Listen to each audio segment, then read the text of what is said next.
Hi, kiddo. You ready for bed? You are? Okay. Tonight, we're going to read Paddington's New Room by Michael Bond. It's a very tiny little book, but it's got big pictures. It says, one morning, Paddington came downstairs and found, to his surprise, that everyone else had finished breakfast. We have to go out this morning, explained Mrs. Brown, but we've left you plenty, so you won't go hungry. I hope that Bear will be all right, said Mrs. Bird, the Browns' housekeeper, as they made their way down Windsor Gardens. I don't like leaving him on his own for too long. I expect he'll find something to do, said Jonathan. He usually does. He was busy writing a new chapter in a scrapbook just before we left, broke in Judy. I saw the heading. It's called At Loose End. That, said Mrs. Bird, is what I'm afraid of.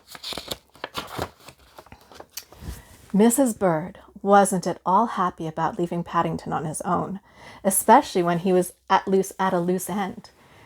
And had she been able to see over his shoulder at that moment, she would have felt even more uneasy. Paddington had just started a brand new page. Do you see what it says? In big letters, it was called Decorating My New Room.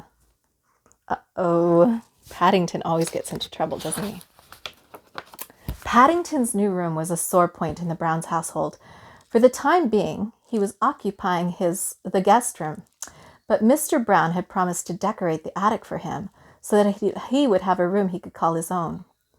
For several weeks now, Paddington had had his belongings packed, ready for the big move. For one reason or another, the job had never been started, and now that Paddington found himself left on his own, it seemed like a good chance to kill two birds with one stone. Decorate the attic and do Mr. Brown a good turn in the bargain. But as he opened the door, he nearly fell over backwards in surprise. He'd never seen so many bits and pieces before. In fact, it was a job to know where to start, and he quite saw why Mr. Brown had kept putting it off.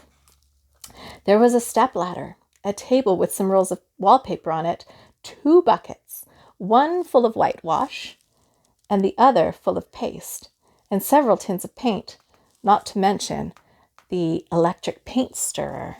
Uh-oh, electric paint stirrer. That might not be good. Can you see? Uh-oh. Paddington decided to test the electric paint stirrer first, so he opened some paint and switched on the motor. He wasn't quite sure what happened next, but when he plunged the whirring blades into the tin, everything seemed to go dark. It was just as if he were standing in the middle of a hailstorm, except that the flakes were all brown and sticky. Oh, it's everywhere. Paddington gazed gloomily around the room. It was a bad start to the day's work. Perhaps, he announced, addressing the world in general, if I do the wallpapering first, it will cover all the splashes. But the wallpaper turned out to be even more of a problem than the paint. At first, or as fast as he unrolled one end of the paper, the other end rolled itself up again. And when he tried going the other way, it was just as bad. So in the end, he decided to start in the middle and work his way outward with the paste.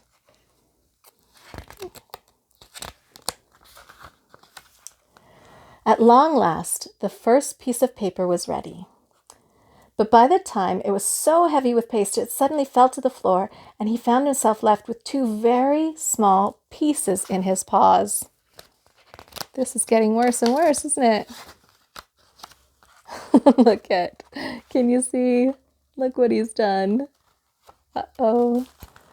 Having a deep sigh, Paddington pressed them into place and then climbed back down again in order to survey his handiwork. It wasn't very much, but at least it was a start. And with the help of a broom, he managed to carry on with the rest of the wall. Oop, there we go. That's not so bad. It was later that morning, while he was having a much-needed rest, that Paddington suddenly caught sight of the ceiling. Seeing how dirty it was, he decided that if he made a good job of whitewashing it, the Browns might not notice the mess he'd made of the rest of the room. But it was a very high ceiling, and even when he stood on tiptoe at the top of the stepladder, he still had a job of reaching it. Apart from that, he kept having to come down the steps again in order to dip his brush into the bucket, and his fur was starting to go very soggy indeed. Suddenly, he had a brainwave. The Browns' house was an old one, and in the middle of the ceiling was a large hook where a big lamp had once been. There was also a coil of rope in one corner of the room. Paddington decided to put two and two together. This is where he's going to get in trouble. He tied one end of the rope to the handle of the bucket of the whitewash, and then he climbed up the steps and passed the other end through the hook. It was hard work because the whitewash was very heavy, but at long last, the bucket drew level with the top of the steps. Uh-oh. And then, as he took one paw away in order to mop his brow, a strange feeling gradually came over him, rather as if he were floating in the air. It wasn't until his head hit the ceiling that he realized why. Everything seemed to happen at once. Before he had time to grab the hook, let alone call out for help, the bucket landed on the floor and all the whitewash started to run out. And the bucket became lighter. Paddington felt himself falling. Halfway down, he passed the bucket on its way up. A moment later, he landed with a bump in the middle of a sea of whitewash. Uh-oh. Even then, his troubles weren't over. For as he tried to stand, he let go of the rope and everything went dark again. Uh-oh. But there was worse to come. Much worse. When he entered the room, he'd come through a door. He distinctly remembered it. Paddington pulled the bucket down over his head again. He felt much safer inside it. And then the mystery was solved. Only a bear like Paddington, said Mr. Brown, could paper himself up inside a room. I think, said Judy, taking hold of Paddington's paw, you need a hot bath. If you don't, said Jonathan, all that whitewash and paint will set hard. And I think, said Mrs. Brown, we need to get a real decorator in to clear up this mess. Hear, hear, said Mrs. Bird. Mr. Brown didn't say anything that he thought. Paddington went to bed early that night. He had a feeling he was in disgrace. But to his surprise, while he was having his cocoa, first Mrs. Brown and then Mr. Brown came in to say good night, and they each gave him some spending money. That's pretty nice. Mrs. Bird explained why as she tucked him in for the night. Mrs. Brown gave you some extra spending money because she's getting the room done properly at long last, she said.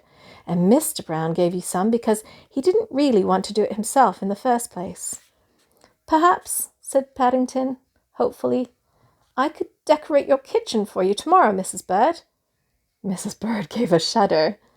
No, thank you, she said firmly, and before Paddington had time to say anything more, she gave him some spending money as well, just to make sure he didn't. And that was when he said good night. And this is when I say good night. Good night, sleep well.